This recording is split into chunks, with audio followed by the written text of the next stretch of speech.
नमस्ते। म हुँ राज भारती।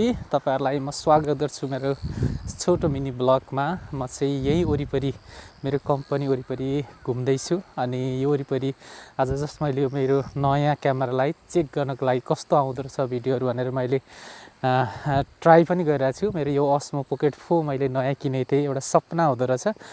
हामी एउटा सपना देख्नु पर्ने रहेछ। त्यो सपना देखेको कुरा पूरा गर्न लागि आफू लागि पनि पर्नुपर्ने रहेछ। किन्छु मात्रै भनेर हैन, किनिहाल्नु पर्ने रहेछ। यदि आफूसँग पैसाहरु छ भने किनिहाल्यो भने किनेको किनै हुन्छ। किन्छु भन्दै सपना बोकेर मात्रै बस्यो भने त्यो वर्षौं लाग्ने रहेछ। त्यो वर्षौंको सपना मैले पनि पूरा गर्ने कोसिस गरेछु। अब यो क्यामेराबाट मैले पनि नयाँ भिडियोहरु ब्लगहरु अनि मेरो युट्युबमा फेसबुकमा अपलोड गर्नेछु। मेरो भिडियोहरु हेरेर तपाईहरुले पनि पक्कै साथ दिनुहुनेछ।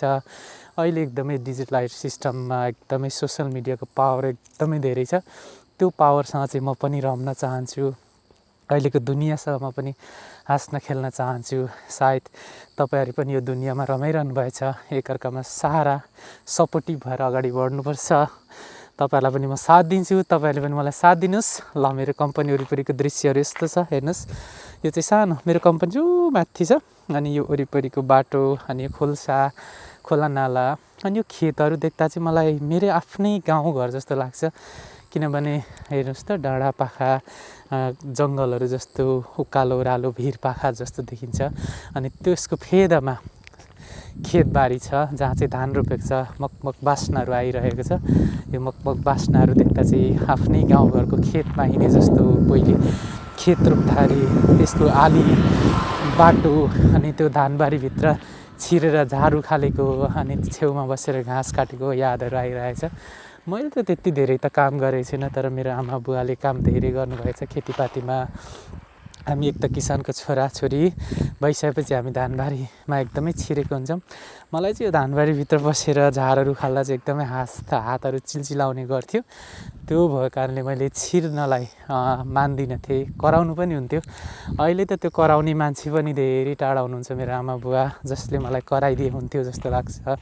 सँगै बसेर गाली गरे पनि हुन्थ्यो जस्तो लाग्छ, तर हुनुहुन्न, टाढा हुनुहुन्छ। आशा गर्छु छिट्टै आमा बुवासँग भेट्न पाऊँ। आफूले कर्म गरेर यो ठाउँबाट आफ्नो देश जन्मभूमि फर्किन छिट्टै पाऊँ भन्ने आशा गरिरहेको छु। तपाईहरु पनि परदेशमा हुनुहुन्छ भने त्यही चाहनुहुन्छ होला। सबैले त्यही चाहिरहेको हुन्छ। हामी एउटा पैसा कमाउन, एउटा हाम्रो आफ्नो घरको जिम्मेवारी, हाम्रो आवश्यकताहरु पूरा गर्नको लागि हामी परदेशको पनि धेरै वर्ष बिताइसकेका हुन्छौँ। त्यस्तै तपाईहरु कति वर्ष परदेश बसिसक्नुभयो र अब अझै कति वर्ष बस्न चाहनुहुन्छ? यदि तपाईहरुले यो मेरो भिडियो हेर्दै हुनुहुन्छ भने प्लिज कमेन्ट्समा आएर तपाईहरु परदेश बसे कति वर्ष भयो त्यो लेख्न नबिर्सिनुहोस्। यदि मन पर्यो भने यो भिडियोलाई अरु सामु पनि पुर्याउनुहोस् र ताकि तपाईहरु जस्तै परदेशमा बस्ने साथी बीचमा एकअर्कामा भलाकुसारी होस्। फोनमा कुरा नहोला, तर हामी एकअर्कामा भिडियोबाट कमेन्ट्समा पनि हामी एकअर्कामा बोल्न सक्छौँ। तपाईहरुले गरेको कमेन्ट्समा सबै हेरेर रिप्लाई गर्नेछु। यदि तपाईहरुले मेरो भिडियो हेरेर कमेन्ट्स गर्नुभयो भने हेर्नुस् त खेतीहरु, यो खेत देख्दाखेरि तपाईहरुलाई गाउँघरमा आफूले हलो जोतेको याद आइरहेको छ कि छैन? हेर्नुस् त। अब त दशैं नजिकिँदै छ, भदौ पनि लाग्न खोज्दैछ। भदौ बितिसक्दाखेरि दशैं आउँथ्यो पहिले। असोज लाग्ने बित्तिकै दशैंको छाटकाट देखिन्थ्यो। धानहरु बारीमा लहलह नुहेको पहेँलै सुन जस्तो नुहिरहेको देखिन्थ्यो। अनि त्यसपछि हाम्रो दशैं सुरु हुन्थ्यो। अहिले पनि हाम्रो नेपालमा त्यो अवश्य हुन्छ, तर पहिले जस्तो रमाइलो चाहिँ सायद अहिले छैन आफ्नो देशमा। किनकि सबै युवा वर्गहरु परदेशिएको छौं। गाउँघरमा कि त्यही बुढाबुढी कि सानो बालबच्चाहरु, फेरि पहिले जस्तो बालबच्चाहरु पनि अहिलेको आमा बुवाले जन्माउनु पनि मन गर्नुहुन्न। किनभने बालबच्चाहरु हुर्काउन एकदमै धेरै बढी खर्च हुन्छ, कमाउने मान्छे छैन भनेर। सायद गाउँघरमा मान्छे छैनन् कि क्या, मर्दा मलामी पर्दाखेरि सबै आफन्तहरु भेला हुने समयमा अहिले कोही छैन गाउँमा। गाउँ राठ लाग्दो भएको छ भनेको सुन्छु। अब आफ्नै देशमा फर्केर आफ्नै गाउँघरमा रमाइलो गर्ने हो, बस्ने हो, बाँचिन्जेल त हो। मरेपछि यो एकमुठी सासले स्वाट्टै छोडेर गइसकेपछि त यो हाम्रो शरीर त ढुङ्गा हो कि मुढा हो कि केही थाहा हुन्न। बाचिन्जेल हो। आई होप ल हेर्नुहोस् त यो खेतमा चट्ट घुम्दा कति आनन्द। घाम लागेको चाहिँ यस्तो धेरै टन्टालो पुर्छ, तर पनि मलाई यो धानबारीको वरिपरि घुम्दाखेरि यस्तो मजा लागिरहेछ। सरर हावा, यो रुख बिरुवाहरू रोपेको वनजङ्गलको वरिपरि घुम्नुको मजै छुट्टै हुने रहेछ क्या। अनि त्यही भएर पनि मान्छेहरू पहाडी एरियामा बस्न एकदमै मन गर्छन्। मलाई पनि एकदम चिसो ठाउँ एकदमै मनपर्छ। चिसो ठाउँमा गएर रमाइलो भएर बस्न मन छ। तर मान्छेहरू धेरै सेवा सुविधाको लागि चाहिँ सबै थोक भएको ठाउँ जुन चाहिँ पहाडी एरियाबाट तराई एरियामा सम्म ठाउँमा बाटोघाटो, स्कुल, कलेज, हस्पिटल हरेक कुराको सेवा सुविधा खोज्नको लागि चाहिँ पहाडी एरिया ठाउँ छोडेर तराईतिर झरेपछि चाहिँ हो जुन ठाउँमा बसेर हामीले खाएको पनि पस्थ्यो चिसोमा। त्यहीँ उम्रेको सागपातहरू, त्यहीँ लोकल कुखुराहरू, त्यहीँ वरिपरि बनेका जङ्गली कुराहरू खाँदाखेरिको मजै बेग्लै हुन्थ्यो। तर अहिले त मान्छेहरूले त्यो एरियाहरू, त्यो ठाउँहरू सबै बिर्सिसक्यो होला, किनकि आफ्नो गाउँघर त उजाड लागिसकेको छ अरे भनेको सुन्छु।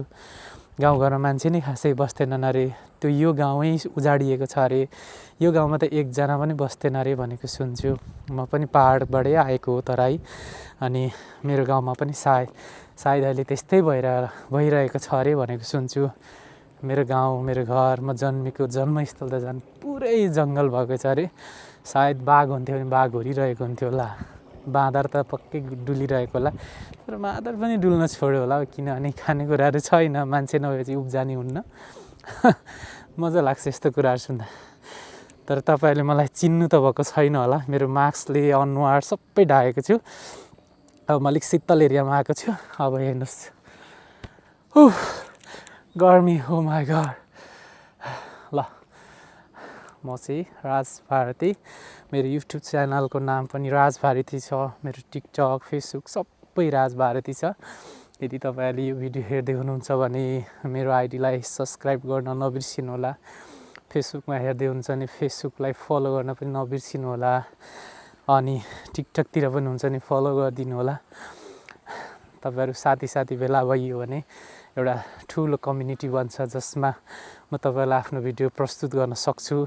तपाईँहरूले हेरेर प्रतिक्रिया दिन पनि नभुल्नु होला। आजको मेरो पहिलो भ्लग यसरी जङ्गलको वरिपरि घुमेर मनाउँदैछु। यहीँ वरिपरि थोरै, वाउ, हेर्नुहोस् त यो पानी कस्तो दामी छङ बजिरहेको छ, हेर्नुहोस् त। कोरियामा चाहिँ एउटा छुट्टै मजा देखिने रहेछ क्या। यहाँ खेतबारी भयो, यसरी धानहरू रोपेको ठाउँमा टक्क धान खेतीको वरिपरि कुलो बनाएको, जसरी हाम्रो गाउँघरमा चाहिँ खोलाबाट पानी ल्याउनलाई यसरी कुलो बनाइन्थ्यो। तर यहाँ चाहिँ हरेक ठाउँमा मोटरहरू गाडेको हुँदो रहेछ, जसबाट चाहिँ पानी ल्याउने र अपुग भएको सिँचाइ गर्नको लागि अपुग ठाउँमा चाहिँ त्यो पाइप, त्यो मोटरबाट पानी हालेको देख्छु। नभए त अहिले खेतमा पानी छैन। यहाँ खेतमा पानी हाल्न चाह्यो भने त्यो मोटर चलाएर सबै पानी हालेको देखिरहेको छु। राम्रो पनि रहेछ सिस्टमहरू एकदमै। ओके गाइस, मेरो यो भिडियो लामो पनि भइरहेको छ होला। अब म यो भिडियोलाई यहीँ इन्ड पनि गर्छु, अनि फेरि म नयाँ भिडियोहरू बनाउने छु। अब गर्मी बिदा हुँदैछ मेरो। गर्मी बिदामा चाहिँ कहीँ गएर घुमेर डेली जस्तो म भ्लग हाल्ने कोसिस गर्छु। अनि नेपाल छिट्टै गएर नेपालमा चाहिँ भिडियोहरू पक्का पनि बनाउने छु। अनि नेपालको नेपालको सुन्दर दृश्यहरू, वाउ, नेपाल त एउटा स्वर्गको टुक्रा छ नि। हामी नघुमेर मात्रै हो, हामी आफ्नै ठाउँमा बस्छौँ, हामी आफ्नै ठाउँमा रहिरहन्छौँ, घुम्दैनौँ। घुम्ने हो भने यस्तो राम्रो ठाउँहरू छ, हामी जुन चाहिँ घुम्ने मान्छेहरूको भिडियोहरूबाट देखिरहेको छौँ। आयो तपाईँहरू पनि नेपाल गइसकेपछि त्यसरी नै घुम्नुहुन्छ होला, हिँड्नुहुन्छ होला। Stay safe guys. फेरि म नयाँ ब्लगमा, नयाँ मेरो भिडियोमा पक्का पनि भेट्नेछु। अनि सब्सक्राइब गर्न चाहिँ नभुल्नु होला है मेरो युट्युब च्यानललाई। Thank you, by by.